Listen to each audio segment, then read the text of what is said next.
Republic for which it stands, one nation, under God, indivisible, with liberty and justice for all. Our Heavenly Father, we just come to you tonight, thanking you for the privilege of getting to come to these meetings. We want to thank you for all the people that are here tonight, that they're concerned about our town. We just ask you now, as we go into this meeting, that you lead us, guide us, and direct us in the ways that are to benefit our city and that is pleasing unto you. In your name we pray. Amen. Amen. Roll call. All right. Richardson, Frank, Henson, Moore, and Sharp. I'd like to thank everybody for coming out tonight. Have you had a chance to look at the minutes from the last meeting and all call meetings thereafter? If so, if there's no changes needed, do I hear a motion to approve? Motion by Dennis, I second it. second by Brenda. Roll call, Rachel. Okay. Richardson, Yes.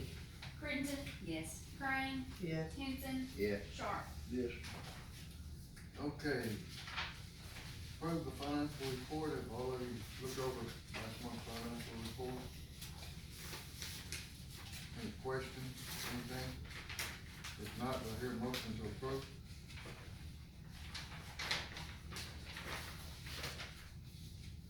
I move we approve. Motion by Nancy, do I hear a second? No second. Second by Dennis. Roll call, Ms. Rachel. Crittenton, Yes. Richardson, Yes. Crane, Yes. Henson, Yes. and Sharp. Yes. All right, old business, Brian Watson with the, septic tank deal, he still, his 30 days not up yet, or 45 days, not up yet. And he has asked for a continuance to September the 12th. And said that everything should be completed by September 12th, so I told him that September 12th would be the last day that I could continue to, and that we would be out and inspected that day. Okay, any questions, concerns? All right, line item B, second reading of loading ordinance, for those that wasn't here for the special call meeting, which will be I wasn't here. Nancy and Frankie. We're getting the Dollar General store in, and there was one lot over there, that wasn't in commercial zoning. And, the board, the zoning committee recommended to the board that it be rezoned for commercial business. So, during the call meeting, we did the first reading on it, and, all of you should have a copy of that, in the file. Did not our map show that it was zoned It commercial, did, but on the my state show map, that it was zoned, the state map did not. right, state map that did not show it was zoned, it was the only small lot there that wasn't. The rest of it all the way across there was zoned, and it shows on our map that it was zoned. I thought it was. Well, I did too, Everybody because it did. showed on our map, but it was just that one little lot there that was not. It's probably where Tom Stone used to have that trailer, Yeah, right at the corner there. Buddy Wade lived there for a while. yeah, Yeah. yeah, he did, correct. Yeah, that was, that goes back to, I thought it was commercial then. Well, our Yeah, map that's showed in- it commercial, but the That's in state the, map that did. was back in the 80s. Yeah. The state map showed that it wasn't, so we had to change it. Yeah, because it wasn't changed for some reason. Do I hear a motion to approve the So moved. second reading? Motion by Frankie, Second. second by Nancy, roll call. All right. Crittenton, Yes. Richardson, Yes. Crane, Yes. Henson, Yes. and Sharp. Yes. Motion carried. Okay, new business, sell the city property bid on 136 B Popper, do we have any bids on that? What parcel is it? She has never gotten it to us. Never Um, got it with a Never shell. got no. this, so no bids, so we'll, I thought she said she had one. have never been done she yet. never turned it in. Oh. It's in that alleyway, Frankie, it's just a really big spot, Oh, you talking about that where, right over there. 136? The Shelton. yeah, okay, yeah. I was trying to figure out where it was. All right, well, Pretty sold shop. yeah. did the old shop there in the alley. Yeah, So, I know it. You work on that. Okay, we'll continue that. Billy Rover, that property where Billy Rover was. Right Yeah, down. right down from, Right right down. down, remember we had to tear the house You down? sell. It's like it's a half of a lot. or Yeah, something. it's not even much. But we'll continue that to the next board meeting, if I have a motion to continue. Continue. Yeah, I can't remember. Motion by Frankie, I'll second. second by Brenda, roll call? Okay, Richardson, Yes. Crittenden, Yes. Crane, Yes. Henson, Yeah. and Sharp. Okay, Little Free Library, could you explain that to the board, Rachel, about the Little Free Pam Library? actually spoke with the lady that called, but to the best of my understanding is that it's just to where, in memory of some of her loved one, that have passed, it's where she just wants to put like a small box, on one of our, I guess one of the light poles close by, or somewhere where people could come by, pick out a book for free, at no cost to the city or anything like that. Just, they could pick out a book and return it when they're finished reading, or donate more books to it, or if they wanna keep it, they can keep it, so. That's just, it's no expense, it's just something you want to do in I asked honor. about it at our library meeting the other day, and they said that they're beginning to do it all over. And they say it's a good thing, it won't interfere with our library at all. Motion by Dennis, Okay, Dennis, is there a second? I'll second. okay, Second by Paul. okay, Roll call. Richardson, Yes.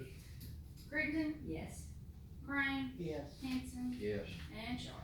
and that's in memory of Judy Pugh. Mhm. Okay, I couldn't remember what Pam had said, it's Yeah. Judy Pugh, okay.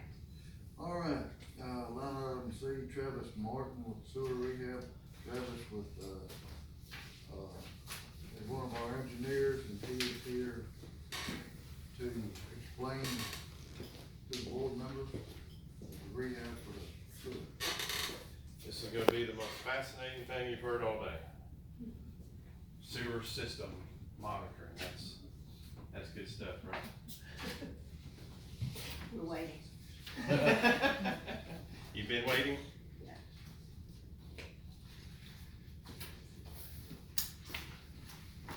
Do we need to leave one here for Dawn? You can. I have one. So, I'm gonna start with kind of what we did and what we were looking for. The really tough thing with the things that I had to show you from the report is that these flow studies are extremely data driven. So when you look through these reports, it's just gonna be tons of graphs and crazy lines going everywhere, and it's really a difficult thing to interpret. And so what I want to do is just kind of show you some pieces from the report and what those things mean, and then finally some summary items that we got from it. So we put, I hit the right button. Everybody's got to turn around. So we placed 5 flow monitors in the system. You can see starting on the west side of town there, number 1 would be a manhole just on the other side of the railroad tracks going out towards the lagoon.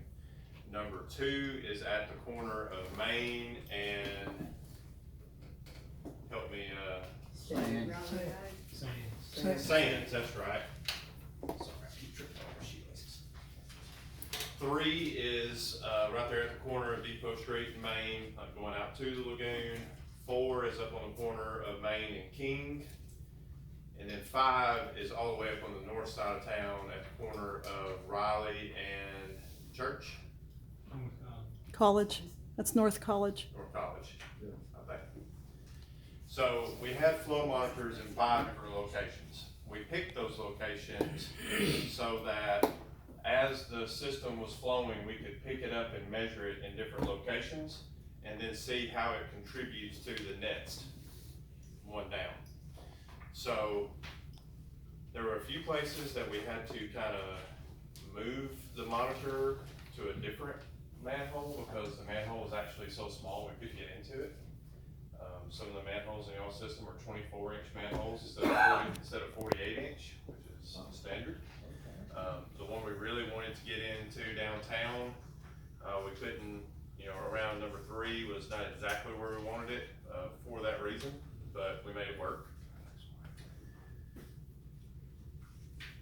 we're gonna refer back to these numbers a lot, so if we need to go back to this, or if that's kind of where you wanna hang out in your book, that will help.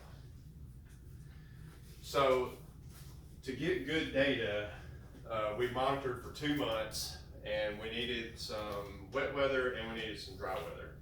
What we're really looking for is what those flows look like through your system in dry weather, and then what those things look like in wet weather, and then kind of see what those impacts are, and then equally as important, where those impacts are, so that we kind of know how to focus the next steps. So we did 2 months. This just kind of shows you the rainfall that we had that we were able to pick up. The biggest one was in that April 7th, 8th, and March 30th, 31st. We got some big rains in there that gave us some really good data. So one thing we worry about when we do this is when we put the monitors in, obviously we know we have 2 months before we have to stop, and you don't know what the weather's gonna be. So there's always a little bit of fear of, are we gonna get good data? This basically says, yes, we did get good data. All right, so now time for the crazy, right? So, once again, I wish I had a pointer. So, this looks really, really busy, and it is, but all I want you to pick out of here is, you kind of see how the blue and the green lines look pretty steady across there, and then all of a sudden you get these huge jumps. That's rainfall. If you look down at the very bottom, which it may be easier to see in your book, I can tell you what page that's on if I need to. Every time that there's a rainfall event down at the bottom, you see those peaks. So on average, in dry weather, if you look on the left hand of that, you see that 0.2 that's kind of there in the middle. That's kind of where your flow is normally, which is good because, well, not great, but it's not horrible because the lagoon capacity legally is sized for 200,000 gallons a day. So if you're hovering around 200,000 gallons a day, then you're at least somewhere where you're supposed to be. The problem runs into when you see these rain events at the bottom, and we get these spikes, and in that one case there, we get up to about 1.2 million gallons in that time frame of the rain event. So we're going from 200,000 gallons to 1.2 million gallons when it rains. 4 So- times the amount. 6, yeah.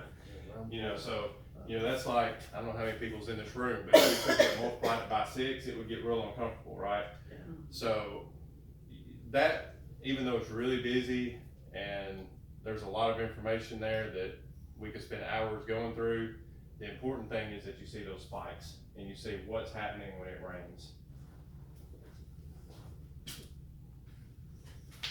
All right, so this tells a big story, even though it looks really confusing. If we go back to our map real quick, the 3 most important spots on that map is going to be 1 to 3 and 4 to 5. So 1 to 3 is your main line that the sewer is leaving town and going out to the lagoon, okay? So we go back over here. This is basically the graph for one of those rain events. So this is like a 1-week time period for just location 3. So that's the location that's at Main and Depot Street. Again, the other graphs, you start to see right there in the middle how when the rain event starts, you kind of start seeing the graph go up and get higher. What's crazy is that the green line is flow. So you kind of see the green line starts peaking up when it starts raining, but then look, it jumps all the way to the bottom. You see that? You gonna follow me? Because that's important.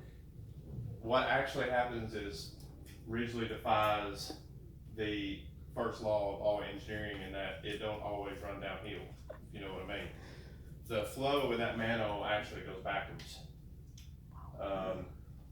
We're stacking up so much water between the lagoon and Main Street that when the lift station comes on, and I'll show you in a minute something else that happens, but we start stacking up so much water in the system so fast that it's actually pushing water away from the lagoon and into town, backwards.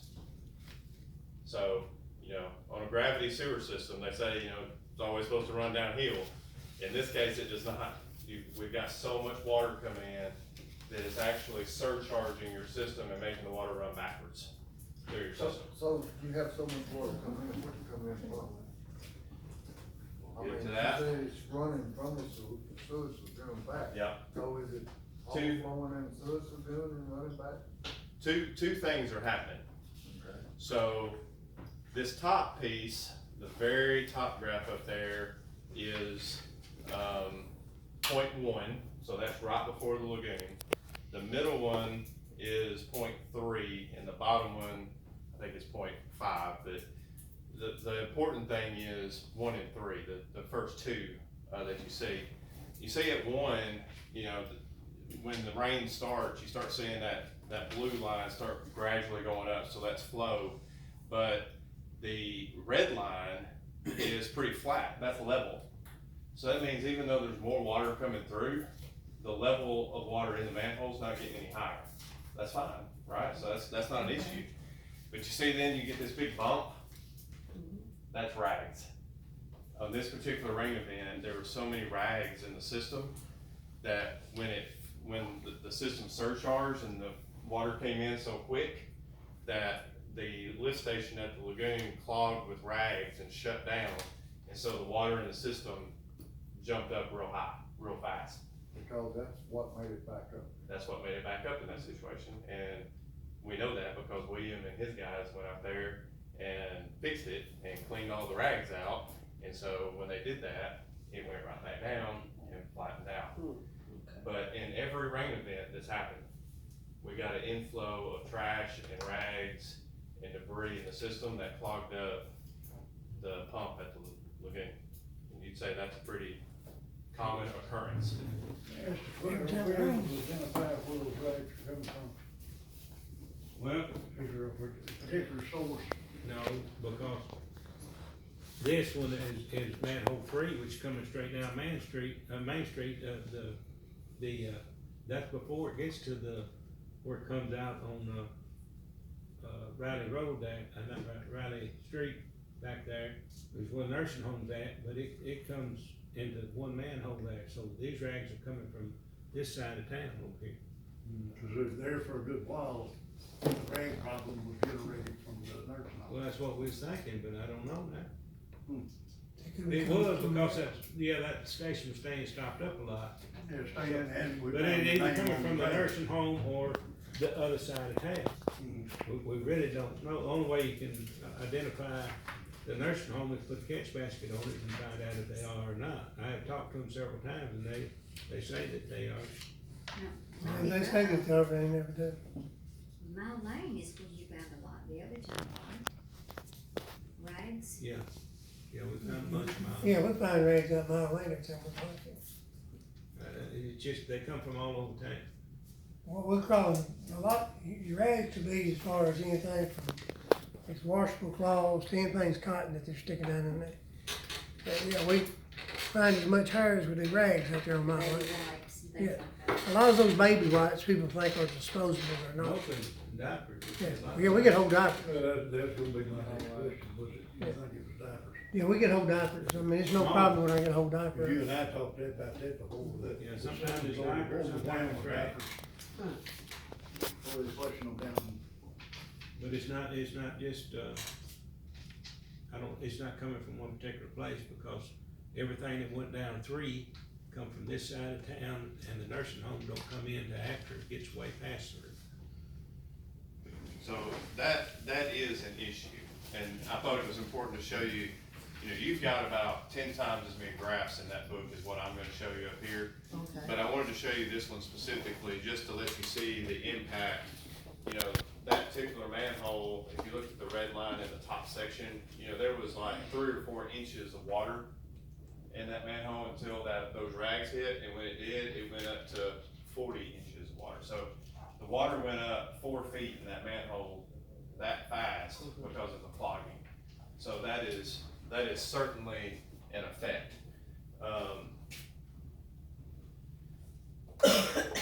So again,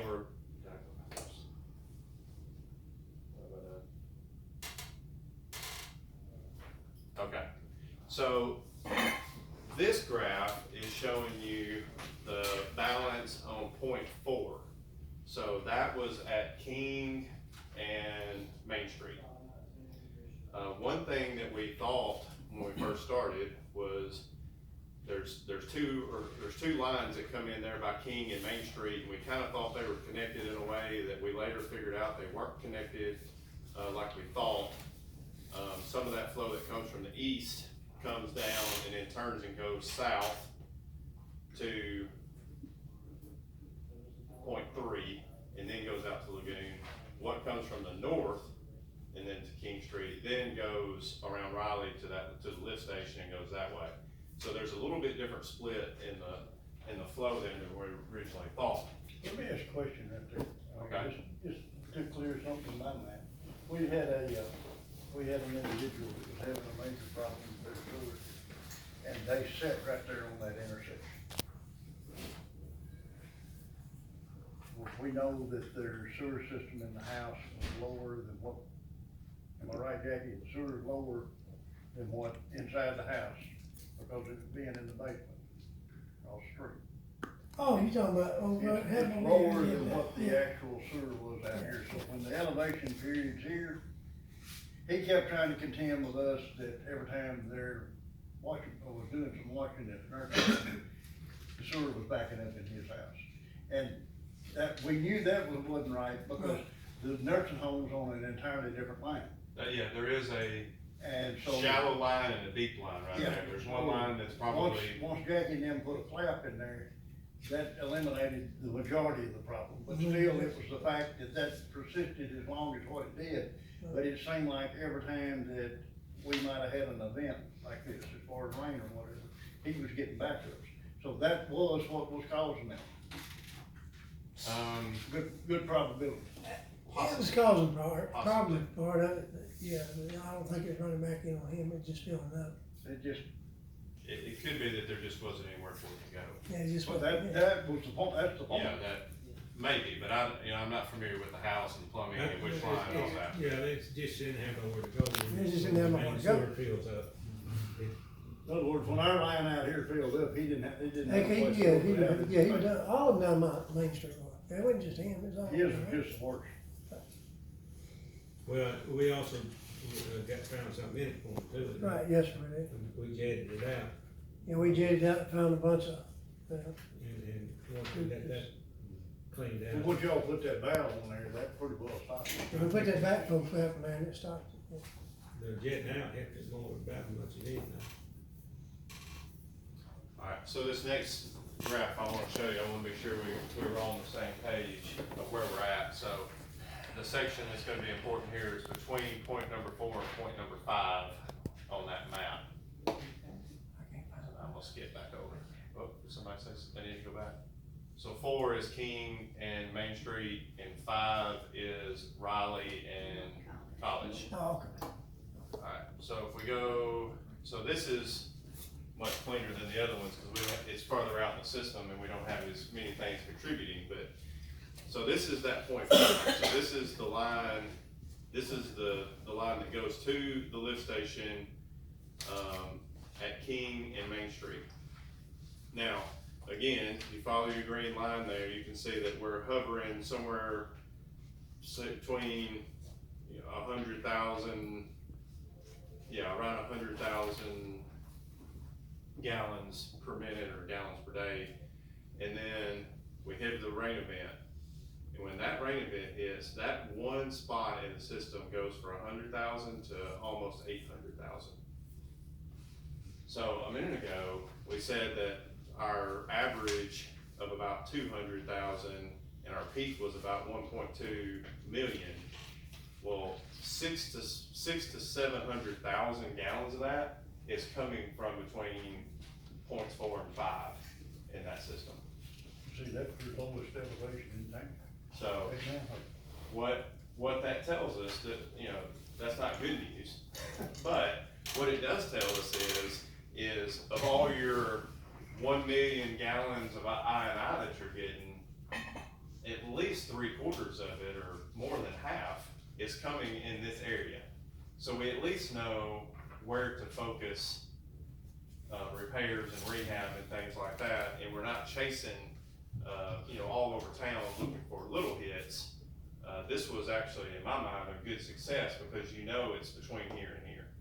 And ultimately, the reason that we do this is because at some point, we're gonna be looking to somebody, whether that's a CDBG grant or, something to do repair work. And it's much better to be able to go and make that ask with a graph like this that says, we know we have a problem, and we know the problem is from here to here. Instead of, we know we have a problem, but we really don't know where it's happening or how it's happening or where. So, even though this is not the data you kind of want to see in your sewer system, it is a very positive that we found a peak that was somewhat isolated to an area and not just completely system-wide. Does that make sense? Yes, sir. Yeah, this is that same one, and basically it's just that same, the level is the only thing that went here, is that you can see that along with the flow peaking up, the level in the manhole peaked up, and the reason that's important is because we looked at the last 12 months of data, and I think we usually had 10 overflows in those 12 months. And so what we're seeing is when this I&I hit, it's not just a flow issue, but it's also a level issue that the system is surcharging, and you're getting overflows. So like I said, there is a ton of data in these books, and I'd be happy to answer any questions that you have, but this is kind of my brief summary of what all we found and what I think is important if I was sitting in your chair. We've talked about the 200,000 gallons, that really should be per day and not per minute. So 1.2 gallons per day during rainfall events. This is a statistic that they ask, TDEC, the state asked us to give them on grant applications. 71% of the water that's going through your lagoon is rainwater.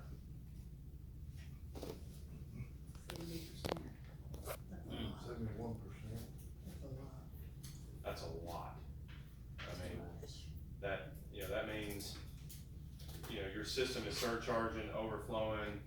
You've got multiple times every month, I think that's the next bullet up there, that your lagoon is really designed for a 200,000 gallon per day capacity, but you're having to just run the pumps all day long as fast as they'll go to keep the system from surcharging, and so you're exceeding your state limits. And it's because you're bringing in all of this rainwater. 71%, that's a big number. That also means 70% of the time your pumps are running and causing wear and tear on your equipment, they're pumping water that shouldn't even be in there. The most critical issue in my mind is that interceptor between Depot Street and Main Street.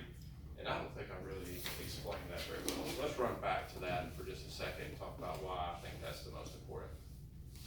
Okay, so we've established that most of our I&I is coming between 4 and 5, right?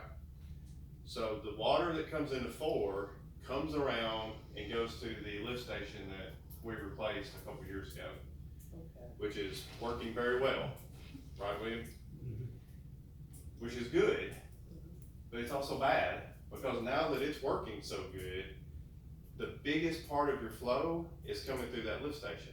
Well, when it comes through that lift station, it's pumping it in just on the other side of 3, which means it's filling up that whole section from the force main down to the lagoon, and that's why when that line fills up, there's so much flow coming from the north side of town in 4 that it starts pushing water backwards through 3. Does that make sense? So that is a big issue, and there's a lot of I&I coming in, the manholes that are down there in that field, kind of between 1 and the lagoon, but the rate at which we're filling up that line between 3 and the lagoon is causing a serious impact to the rest of your system because it just doesn't have anywhere to go. But the only way to get rid of that flow and keep that from happening is to reduce that inflow from point 4. So we need to reduce the amount of I&I that's coming from 4 so the lift station doesn't have to run as much, which will allow all the flow coming from 3 to pass without surcharging the system. That was a big sentence, so we need to digest that for a minute, but Is there a recommendation on that? so we I have, brought this up several times, I'm gonna throw this back in there with that, with the fact that years ago, we talked about this ditch right here,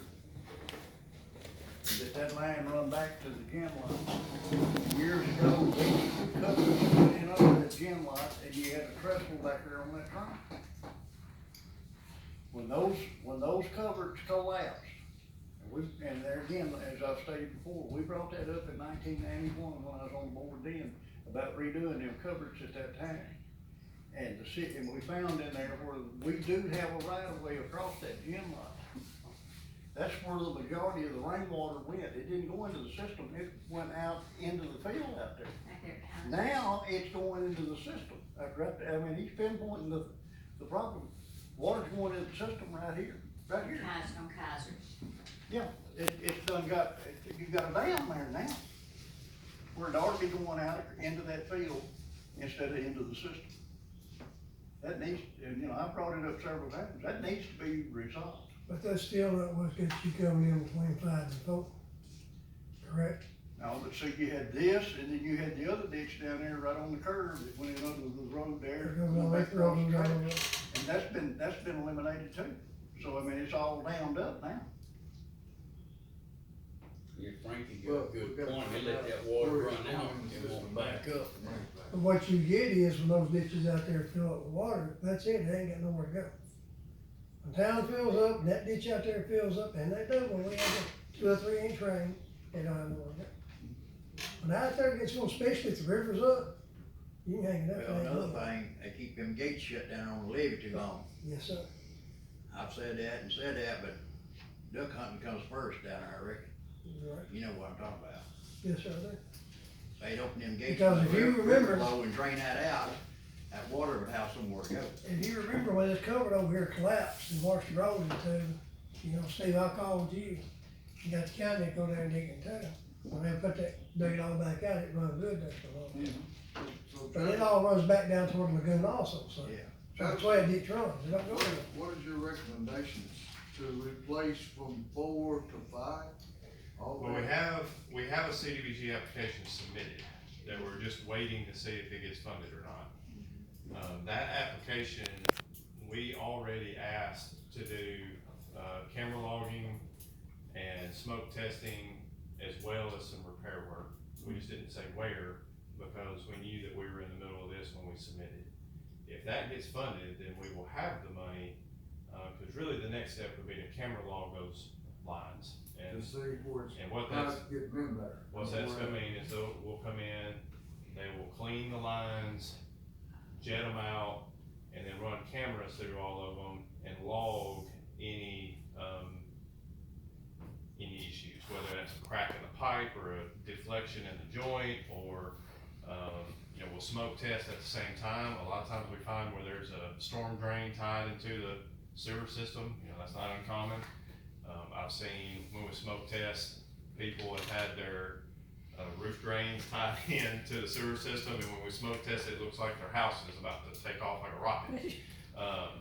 That's a lot of fun. I've never done it. But the next part is to really focus on that section 4 to 5 and find the problems and then fix those correctly, because you know, we could sit here and say, well, let's just replace all the line between 4 and 5, but we may end up, whatever that costs, half of it may be a waste, because we may end up replacing line there's not an issue with. So what we need to do is figure out, the next step is to camera log, smoke test, find the issues, cause sometimes it's as simple as, you know, not that it's contributed to 1 million gallons, but you're gonna find missing cleanout caps or manhole frames that are broken where water's just running in the top of the manhole. You're also gonna find where people are taking their pool water and pushing it into the sewer system. You know, Now, we had water running out of the manholes. and my last point up there is about the manholes. The manholes in this system are in really, really, really bad shape. Most of them are old bricked manholes where when it rains, if you look in there, you can just literally see the water coming in around the bricks and just pouring into the manhole from groundwater because they're so So that could deteriorated. be a lot of the problem too. That could be a lot of problem. It's gonna be a combination of a lot of different kinds of issues. So And this smoke should show. smoke is gonna find, smoke and cameras, smoke's gonna find the easy, low-hanging fruit that, you know, you can get on a regular maintenance, like replacing caps or, you know, service lines that, you know, just are shallow enough that smoke will come through the ground. It's not gonna find stuff on your deep lines because it's hard for the smoke to come up that far through the ground, or the smoke will follow the line and come up somewhere else, and so it'll lie to you. So the camera. The camera will really do the job, and so that's where it can go, but I do think this study gave us a lot of backbone for future funding opportunities to be able to specifically say, we know what the problem is. And although we don't have those pinpointed, we at least have it narrowed down to sections and we can prioritize those things. Cause it's not that you don't have problems all over town, it's, you know, getting the problems that you get the most bang for your buck first. Right. You know, You that's, gotta have a starting place. that's correct. Major problem. Well, we have small earthquakes here all the time, anyway, and that could cause all kinds of stuff. We had one here, what, 2.3 or 3 point something? About 10 years ago, they broke an 8-inch cast iron main down there. So if it can break an 8-inch cast iron main, it can break concrete. I do have one other piece of this to show you that won't take as long, maybe. I can get it to work.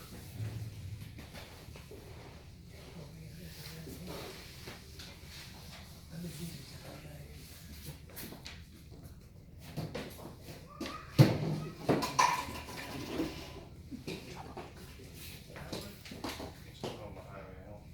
That's Trust fine, me, don't worry about it. We'll see.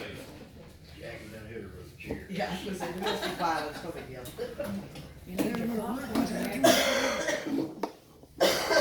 This first time I seen it on it. So the other piece that we did was, there was not a really good mapping system for your sewer. We kinda had a hodgepodge of maps from over the years and nothing on one. So we brought our GIS system in and shot every manhole in the system with a GIS and put it into what's called diamond maps. So the city now has access to a digital mapping system for the sewer that is really very, very nice. It may be a little hard for me to drive without a mouse, but Got a wireless mouse, Rachel? I will do my I don't best. have my key to get in. So, I'm just gonna zoom in on a little area. So, where those manholes are in here, I mean, those were shot with a GPS system, so the northern and eastern is within, I think, 3 inches.